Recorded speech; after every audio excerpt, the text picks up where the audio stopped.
नमस्कार साथीहरू, फाइनली तपाईँहरूको एसई 2083 रिटोटनिङको सेकेन्ड लटको नतिजा प्रकाशित भइसकेको छ है। त्यसलाई हेर्नको लागि तपाईँहरूले सबैभन्दा पहिला आफ्नो फोनको गुगल खोल्नुहोस्।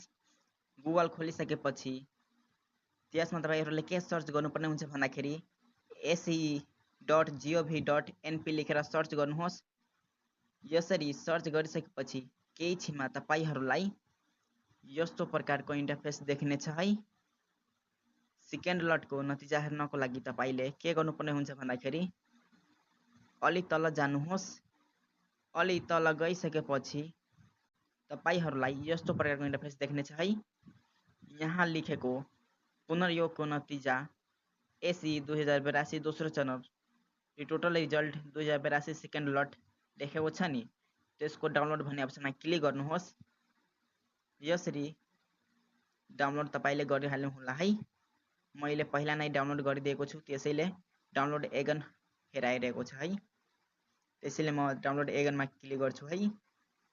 यसरी क्लिक गरिसकेपछि तपाईँहरूलाई केही क्षणमा यस्तो प्रकारको इन्टरफेस देखिनेछ है। यो रिजल्ट हेर्नुभन्दा पहिला तपाईँले ख्याल गर्नुपर्ने कुरा के छ भन्दाखेरि तपाईँको फोनमा गुगल ड्राइभ एप्स हुनु पर्यो, नत्र भने यस्तो अप्सन देखिँदैन है। छैन भने डाउनलोड गरिहाल्नु होला, तब मात्र यो अप्सन देखिन्छ है। यसरी देखिसकेपछि तपाईँहरूले सर्च भन्ने अप्सनमा क्लिक गर्नुहोस्। सर्चमा तपाईँहरूले के लेख्नुपर्ने हुन्छ भन्दाखेरि आफ्नो सिम्बल नम्बर लेख्नुहोस् है। म आफ्नो सिम्बल नम्बर हालिदिन्छु है। यसरी सिम्बल नम्बर राखिसकेपछि तपाईँहरूको सिम्बल नम्बर हाइलाइट हुनेछ है। यदि चेन्ज लेखेको छ भने तपाईँहरूको एनजीमा परिवर्तन आएको होला है।